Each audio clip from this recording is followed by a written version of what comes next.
क्या हुआ? और ये कैसे? तारा, मैं तो बस दरवाजा खोल रही थी, गलती से एक्सीडेंट हो गया। तो अपनी हरकतें देख रही हो तो मैंने मना किया था ना अंदर आने को, पर तुम्हें तो अपनी ही करनी है, इसकी परवाह नहीं। सॉरी, रुको मेरे को देखो, बड़ी तो बहुत डीप कट है। वेट, मैं डॉक्टर को फोन करता हूँ और तब तक मैं फर्स्ट एड करा देता हूँ। रिलैक्स, मैं कुछ करता हूँ। अब हटो सामने से, किसी और से टक्कर रखी उसको भी इंजर्ड करना है। मूव।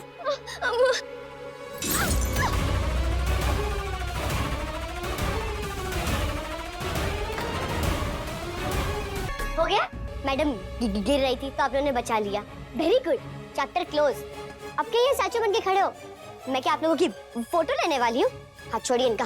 मैंने कहा था ना ये मेरी जिम्मेदारी है, तो मैं इनका साया बनकर रहूंगी और इनका साया आप पर ना पड़े उसका ध्यान भी मैं ही रखूंगी।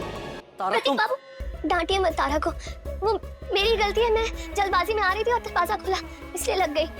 तारा मैं तुम पे गुस्सा नहीं। सीखो कुछ, हर बात में ना लड़ाई नहीं की जाती। तुम्हारी लापरवाही की वजह से इन्हें इतनी चोट लगी, फिर भी वो तुम्हारे पे ऊंची आवाज नहीं कर रही है, और एक तुम हो जो उन पे चिल्ला रही हो। प्रतीक बाबू रहने दीजिए ना। तारा तुम परेशान मत हो, मैं बिल्कुल ठीक हूँ। कहा सुना माफ, गिले शिकवे सब साफ। एपिसोड की शुरुआत होती है महिमा से, जो नूतन को क्लियरली बोल देती हैं कि वो उस लड़की की एंट्री नहीं रोक सकती।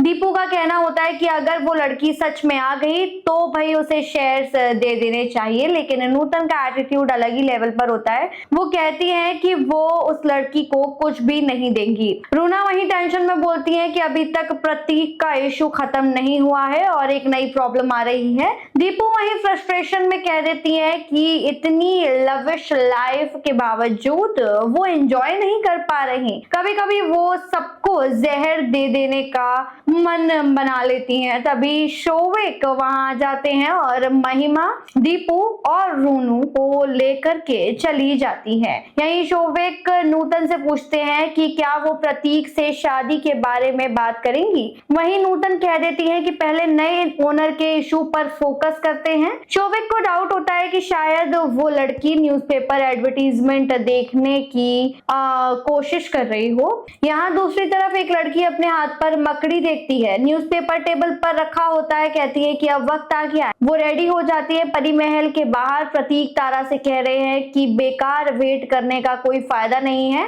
तभी तारा कहती है कि उसने गॉडेस तारा से प्रार्थना की है कि वो जरूर आएगी। शाम 7 बजे कमलेश बोलता है कि कोई नहीं आया, मतलब सब सेफ है। वहीं दीपू रिवील फील कर रही है और यहाँ नीतू कहती है कि कमला ने अननेसेसरी होप्स लगा दी हैं। कमला भी माँ तारा की पूजा करती है और प्रार्थना करती है कि वो जरूर आए। यहाँ पर तभी एक डेंजरस स्पाइडर नजर आता है और अचानक दिया बुझ जाता है। कमला को लगता है कि कोई बड़ा संकेत मिल रहा है। इसी बीच वो लड़की परी महल पहुंच जाती है। लाइट चली जाती है, दरवाजे खटखटाने लगते हैं। यहाँ पर जनरेटर ऑन होता है और लड़की अपना नाम बताती है, निशी। यानी कि इतनी देर से जिस लड़की के बारे में बात चल रही थी उसका नाम है निशी।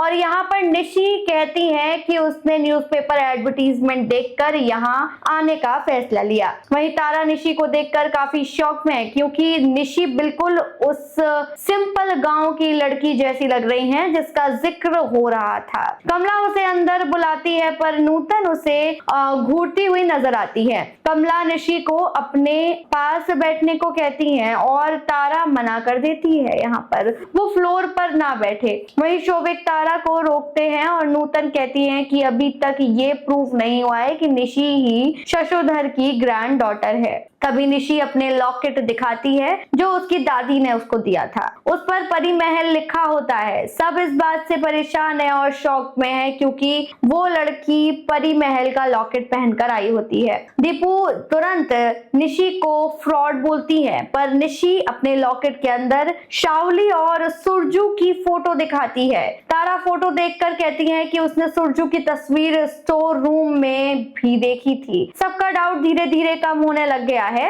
अब आने वाले एपिसोड में तारा प्रूफ लाएंगी कि निशी ही शशोधर की असली पोती है। कमला सुरजू को पहचान लेंगी, जो कि पास्ट का एक बड़ा राज खोल सकता है। अब सबसे बड़ा सवाल, क्या निशी सच में परी महल की असली वारिस है या उसके पीछे कोई और हिडन मोटिव वो लेकर आई हैं? नूतन क्या प्लान करेगी और परी महल में अब कौन सा नया तूफान आने वाला है, देखना ना भूलें नयनतारा का अपकमिंग एपिसोड। टेलीटशन के साथ जुड़े रहें और टेलीटशन को सब्सक्राइब करना बिल्कुल ना भूलें।